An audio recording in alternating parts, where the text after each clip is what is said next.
Today is talk lesson, if you will, is fundamental truth. A fundamental truth. I am.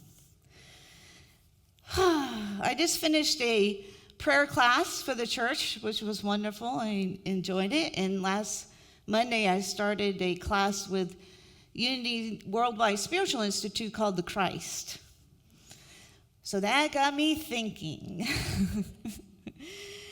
So, in Richard Rohr's book, The Universal Christ, he believes there are 4 world views that we experience as being part of the world. The first one being a material view, that we see the physical, the book, etc., right? That the visible materiality. These are things that engineers or scientists work with, materials. The second, the spiritual view, that which is invisible, that we here at Unity talk about manifestation, the invisible world. The third, the priestly view, those people like clergy, prayer chaplains, and metaphysicians and all of you that try to bring in the material and the spiritual, that bridge the gap between the two. And the fourth one is the incarnational view, those that believe matter, the physical, invisible spirit were never separated. Never separated. This view relies on an awakening, or a growth in consciousness. And this is the truth as we see it. This is the beginning of what Unity will use occasionally, called in John 1, in the beginning was the Word. In the beginning was the Word, and the Word was in God, and the Word was God, the Logos. What Unity would call the Christ. Okay? This is the third creation story. If you're familiar with the Bible, you know the first creation story. In the beginning, God created the heaven and the earth. Genesis 1. Genesis 2 is a retelling of the creation story. It just goes a little bit further. John 1, in the beginning was the Word. So I say, and Rohr would also say that is actually the fourth creation story. The first creation story being 13.7 billion years ago, right? That everything in material form, in invisible form, existed in spirit and then manifested. You with me? So my wrinkles are 13.7 billion years old. It's good to know because it's getting to where I can't see out of my eyes, and I was really thinking of a facelift or something, I don't know. But I earned these. So let's go back to Genesis for just a second. We all know in Genesis 1 that it says, God created the heaven and the earth. God created light and dark, the waters, the land. And finally, in Genesis 1:27, it says, God created humankind in his image. In the image of God, he created them. Male and female, he created them. Now, most people may think or bring up an image of male and female, the physical body of humans. But what if they meant by that he created in spiritual image, not the physical? God created humankind in his spiritual image. He created them. If we say that, then the Christ is God.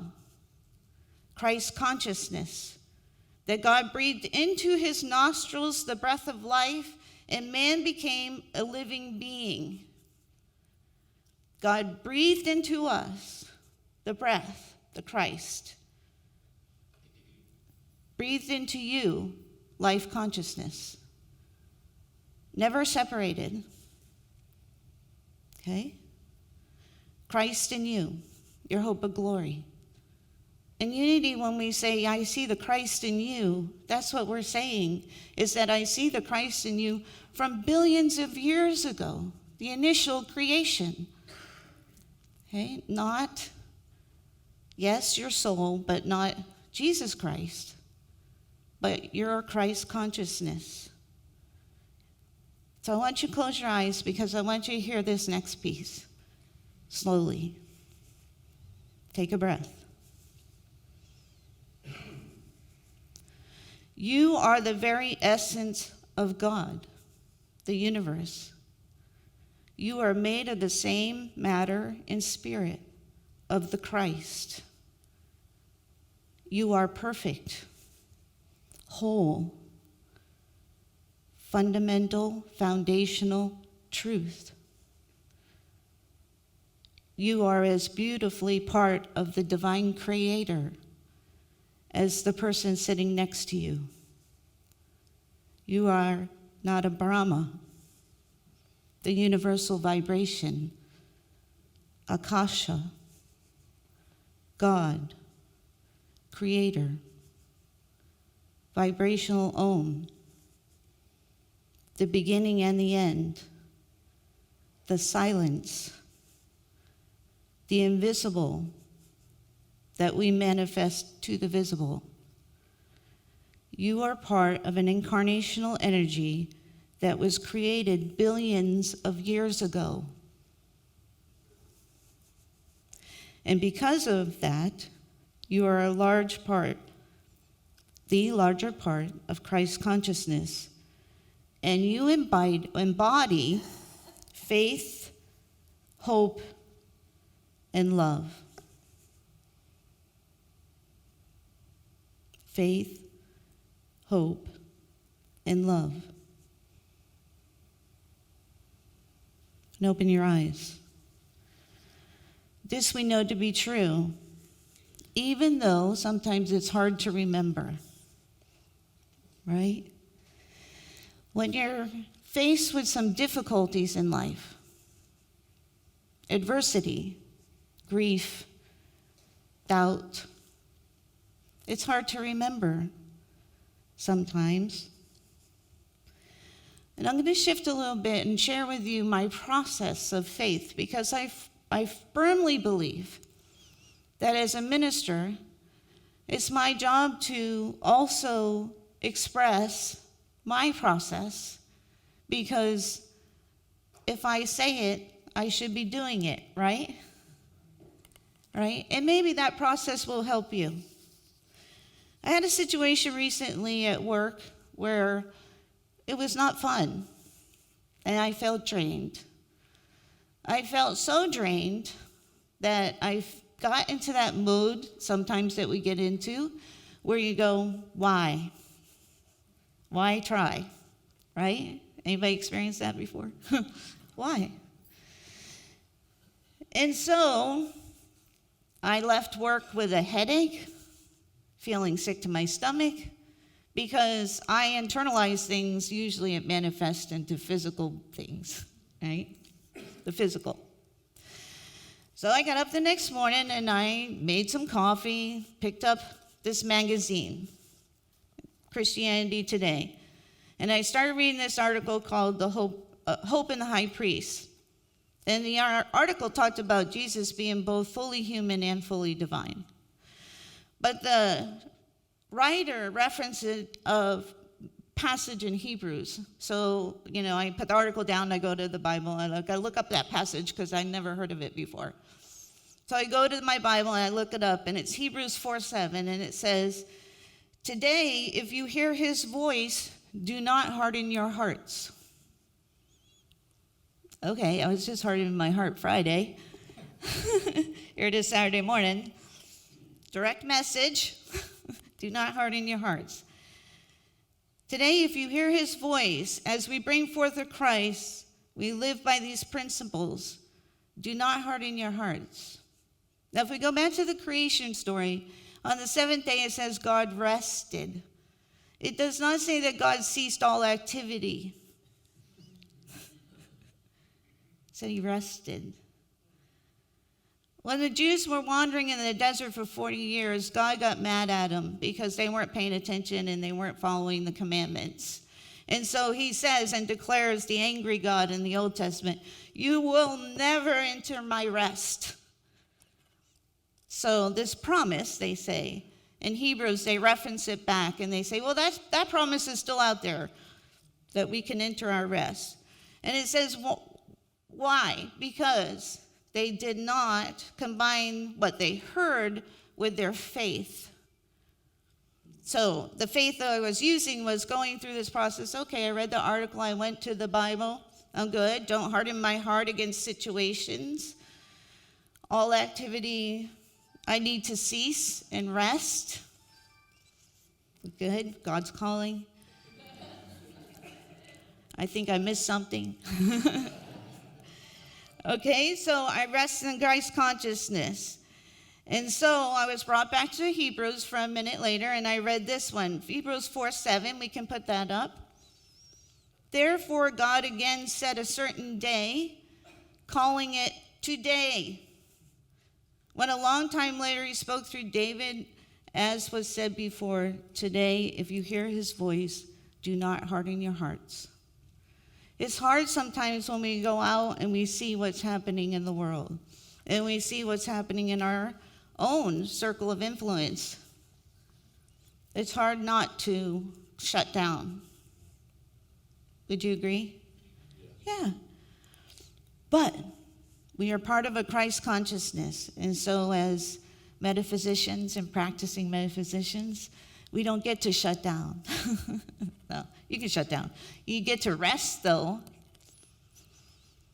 Hebrews 4:10, I went on to read, for anyone who enters God rest, also rest from his own work, just as God did from his.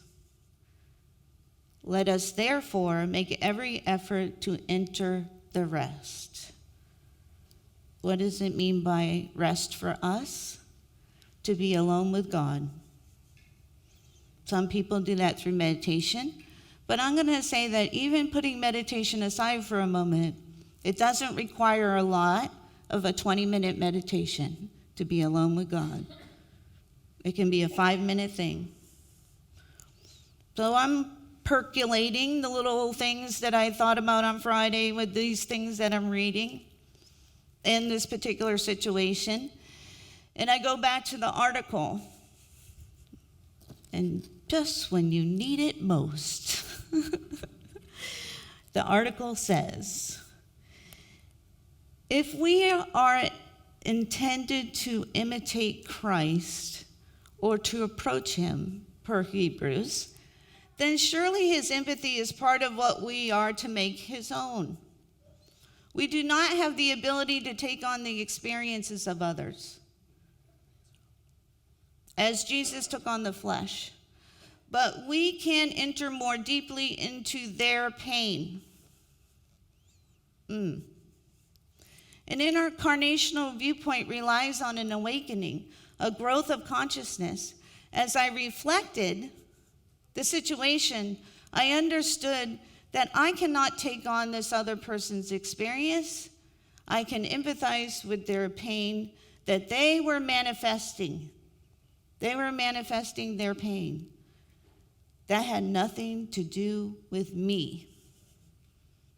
So I can pray, I can have faith, I can support, but I cannot take on their pain because I'll never understand it.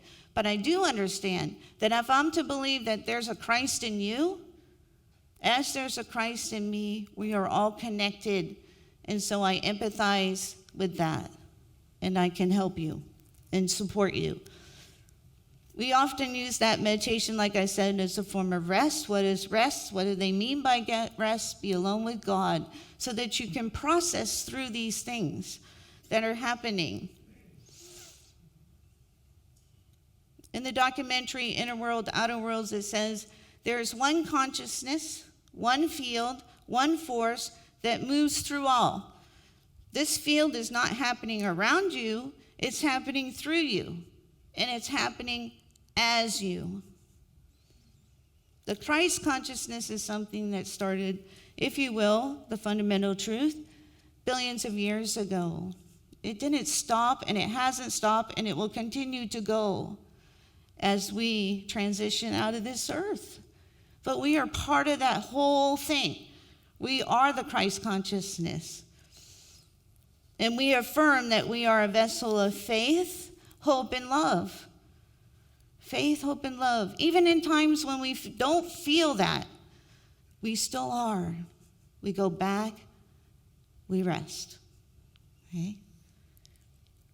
We affirm in wisdom and spiritual essence of Christ. We affirm that in ourselves, and we overcome obstacles. When we overcome obstacles and celebrate victories, it's still our faith cultivating into the Christ consciousness. We're still part of that process that continues. So when we say the Christ consciousness, we're talking about the entire energy field. We're talking about everything. So today we rest and remember that we are the Christ. So I'm going to say 3 affirmations. I want you to repeat them after me. I'll tell you when to repeat. So we got this. I embrace my spiritual journey. Together. I embrace my spiritual journey. Okay, do you? No. Take a breath. That's a big statement. 2, each day I deepen my connection with the divine. Together, each day I deepen my connection to the divine. Yes. And 3, this is a long one. My spirit soars in harmony with the cosmic energy of the universe. Okay? Together. My spirit soars in harmony with the cosmic energy of the universe. Do meditation. The Christ in me honors the Christ in you.